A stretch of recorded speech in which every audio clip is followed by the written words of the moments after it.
तो hey guys and welcome back to my YouTube channel fam steps. तो guys आज से हम लोग एक नया सेशन स्टार्ट करने वाले हैं। मतलब जो बच्चे क्लास 10th में गए होंगे और ऑनलाइन ही दौर ऑनलाइन का ही है, तो बहुत सी प्रॉब्लम्स फेस करेंगे मतलब मैथ्स में, साइंस में। तो आज से हम लोग मैथ्स पढ़ना शुरू करेंगे। तो सबसे पहला एक्सरसाइज 1.1 चैप्टर है रियल नंबर। क्वेश्चन नंबर 1 का हम लोग ऑप्शन नंबर सेकेंड लगाएंगे। बिना किसी डिले के हम लोग पहला क्वेश्चन शुरू करते हैं। और अगर आप लोग चैनल पर नए हो तो चैनल को सब्सक्राइब जरूर से कर देना, और वीडियो अच्छी लगी तो वीडियो को लाइक कर देना। कोई भी प्रॉब्लम हो, कोई भी परेशानी हो, बिल्कुल डरना मत। कमेंट सेक्शन आपके लिए हमेशा हाजिर है। तो गाइज इसमें आप लोगों को क्या करना है मैं अभी एक्सप्लेन कर देता हूँ। जब भी हमें HCF यूक्लिड डिवीजन एल्गोरिथम से फाइंड करना होगा तो हम सबसे पहले देखेंगे उन 2 नंबर या 3 नंबर में सबसे बड़ा नंबर कौन सा है। तो यहाँ पे हमें साफ पता चलता है 3822 इज ग्रेटर देन 196। ओके, तो फर्स्ट स्टेप हमारा ये है कि स्टेप 1 जो ग्रेटर नंबर है उससे हम डिविडेंड बना लेंगे, और जो स्मॉलर नंबर है उसे डिवीज़र बना लेंगे और डिवीज़न फॉलो करेंगे। Division okay.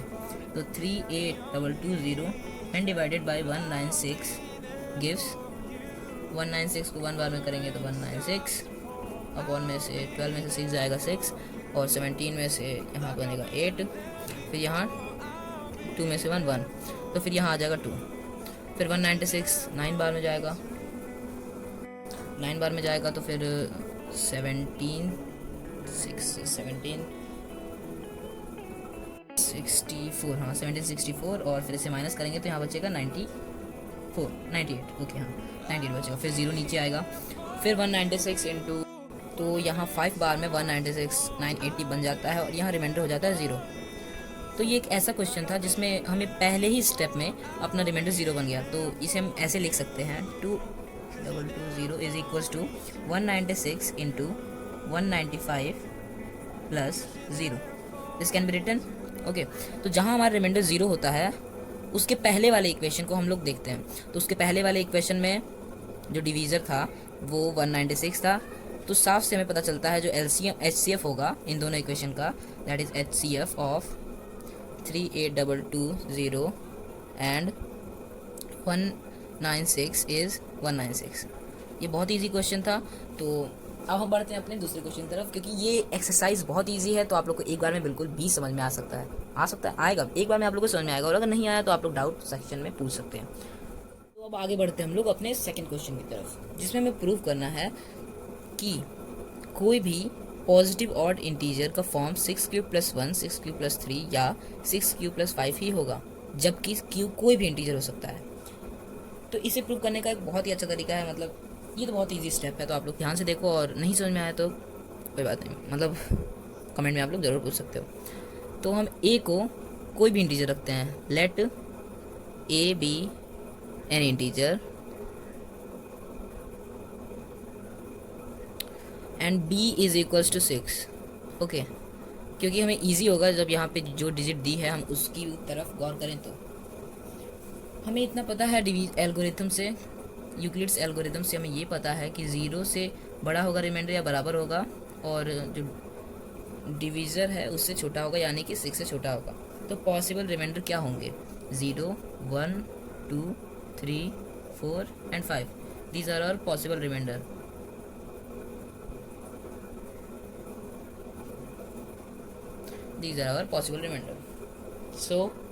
सो यहाँ पे हम लोग a की वैल्यू 6 क्यों रखते हैं? क्योंकि ये कोई भी इंटीजर है, और जब 6 क्यों रख सकते हैं तो यहाँ पे हमें दिया है 0, 1, 2, 3, मतलब ये सारे होने चाहिए पॉसिबल रिमाइंडर। तो a is equal to 6³ and 6³ + 1, 6³ + 2, 6³ + 3 till 5। Okay, कोई प्रॉब्लम नहीं है यहाँ तक, टिल 5 तक, क्योंकि यहाँ 5 6 से छोटा है। और हमें यहाँ ऑड रिमाइंडर चाहिए। यहाँ पे आप क्वेश्चन में ज़रूर देखा होगा ऑड इंटीजर चाहिए। तो ऑड का मतलब क्या होता है? 1, 3, 5, these are things are odd. तो जब यहाँ पे हमारा 6³ रहेगा, मतलब 6³ + 0, तो 6³ ईजिली डिवाइड हो सकता है 2 से, क्योंकि यह 6 ऑड नंबर है, इवन नंबर है। 6³ + 1 है, 1 यहाँ पे ऑड नंबर है तो ये 1 2 से डिवाइड नहीं होगा। 6³ + 2 है तो ये भी नहीं होगा। 3 है मतलब ये हो सकता है, फिर और लास्ट 5 है। तो हमें मतलब कुल मिला के ये पता चलता है कि 6³ + 1, 6³ + 3 6 cube plus 5 is of the form of any positive odd integer. तो ये था इसका सॉल्यूशन। पहला एक्सरसाइज बहुत ही ईजी था और मैंने उसके कुछ इंपॉर्टेंट क्वेश्चंस करा दिए हैं। तो अब हम बढ़ते हैं आगे एक्सरसाइज 1.2 पे। तो जिसका पहला क्वेश्चन ये है गाइस कि express each number as a product of its prime. मतलब कि हर एक नंबर को, मतलब जो क्वेश्चन में दिया है, हमें उसके प्राइम में एक्सप्रेस करना है, मतलब कि उसे डिवाइड करना है, उसे तोड़ना है। तो जैसे आप लोग देख सकते हो 140 can be written as 2 into 5 into 7।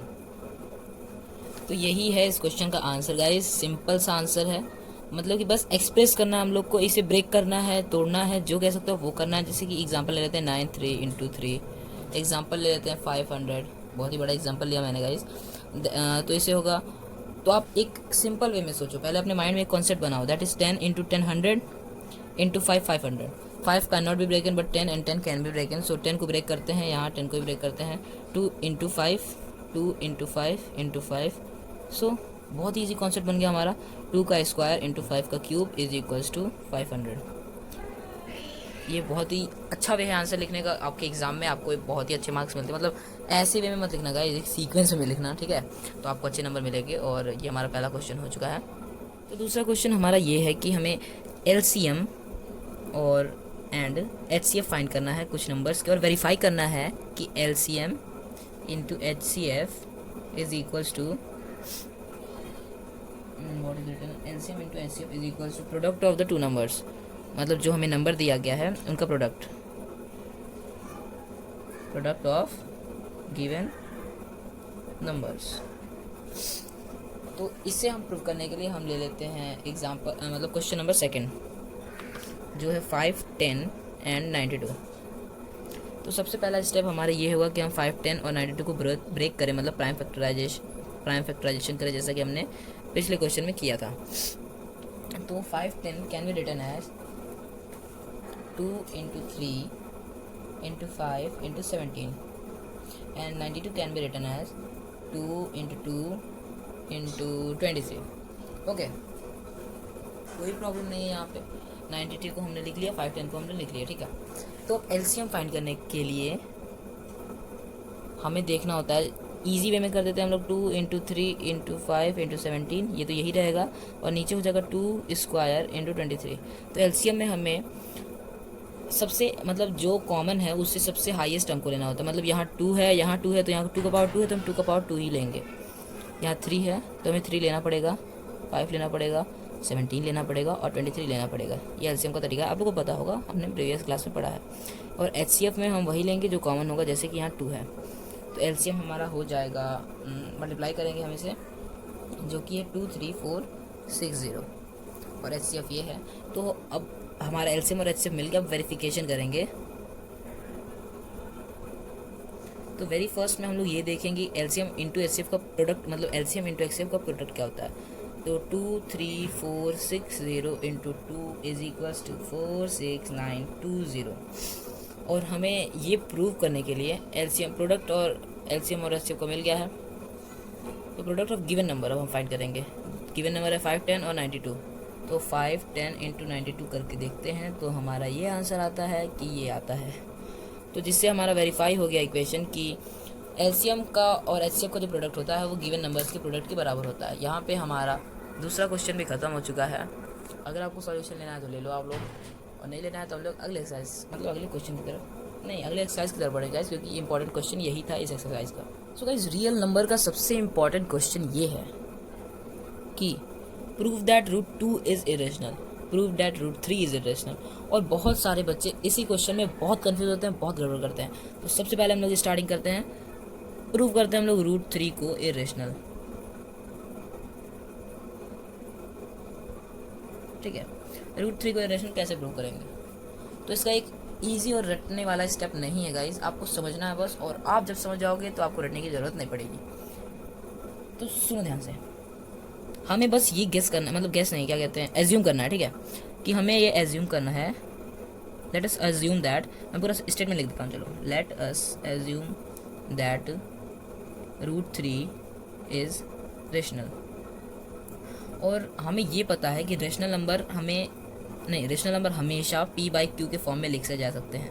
आप बोलोगे पी बाई क्यू क्यों, ए बाई बी क्यों नहीं, तो आपको जो लिखना है वो लिखो, लेकिन rational number a by b p by q के फॉर्म में लिखे जाते हैं। तो √3 हम लोग इस फॉर्म में लिख सकते हैं, जैसे यहाँ पर हम ए बाई ले लेते हैं, √3 is equals to a by b where b is not equals to 0।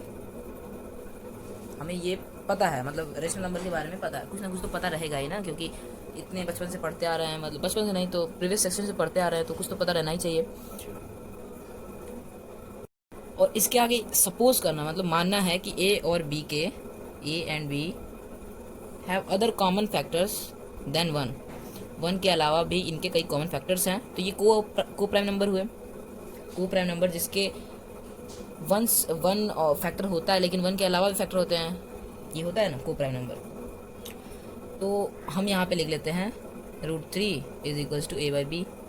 अब सॉल्व करना है तो कुछ ना कुछ तो करना ही पड़ेगा, तो b √3 इज इक्वल्स टू ए, और दोनों साइड को स्क्वायर करते हैं हम, ठीक है, स्क्वायरिंग बोथ साइड। तो b square 3b square is equals to a square, and now sorry camera सही कर दो 1 मिनट। और इस सिचुएशन में हम लोग यहाँ ये लिख सकते हैं कि 3/a square is equals to, a square इधर आएगा तो बी स्क्वायर नीचे आएगा, 1/b स्क्वायर, ठीक है, ओके। तो हमें यहाँ से ये पता चलता है कि 3 is divisible by A square, divisible by A square.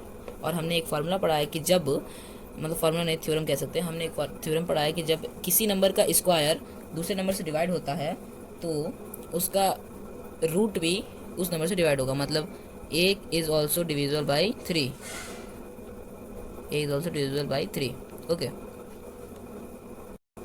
फिर a को हम लोग 3c लिखते हैं फॉर सम इंटीजर c, कोई भी इंटीजर है c। 3c यहाँ क्यों लिखेंगे, क्योंकि हम लोग √3 प्रूव करना है, और √2 प्रूव करना रहता है तो यहाँ 2c लिखते हैं। क्यों, क्योंकि हमें आगे जाके कट भी तो करना है, और अगर कट नहीं करेंगे तो इसे हम इरेशन प्रूव नहीं कर पाएंगे, ठीक है। तो ये फंडा आपको याद रखना पड़ेगा। a is equals to 3c for some integer c। तो अब वैल्यू रखते हैं a की पहले वाले इक्वेशन में, that is 3b square is equals to 9c square. अब यहाँ पे आप देखो एक नया इक्वेशन बनता है b square is equal to 3c square. अब जिससे हमें ये भी पता चलता है कि b square is divisible by 3, b square is divisible by 3, then again b will also be divisible by 3।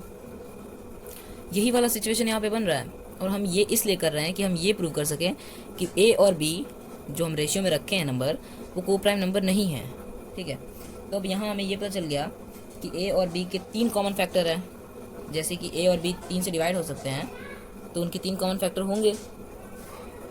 तो a and b have 3 common factor, 3 common factor other than 1। तो हमें इससे ये पता चलता है कि a और b को प्राइम नंबर नहीं है, a and b are not coprime number. तो हमारा कॉन्ट्रडिक्शन रॉन्ग हो गया, मतलब जो हमने एज्यूम किया था वो रॉन्ग हो गया। तो सीधे से हम लोग आ जाते हैं ऊपर, मतलब हमारा अजम्पशन ही रॉन्ग है कि √3 रेशनल है। तो रेशनल नहीं है तो क्या होगा, इरेशनल होगा, क्योंकि हमारे पास और कोई ऑप्शन नहीं है। तो यहाँ से हम ये प्रूव कर दिए हैं कि √3 इज़ इरेशनल। पूरे सॉल्यूशन के लिए इस वीडियो को लाइक करना, और सॉल्यूशन सॉरी गाइस, सॉल्यूशन तो मिल चुका है, और अगला एक्सरसाइज हमें बस करना है, तो वो हम लोग कर लेंगे नेक्स्ट वीडियो में। आज के लिए बस इतना ही, आज के लिए बस इतना ही, आज के लिए बस इतना ही। एक हो गया, कोई बात नहीं।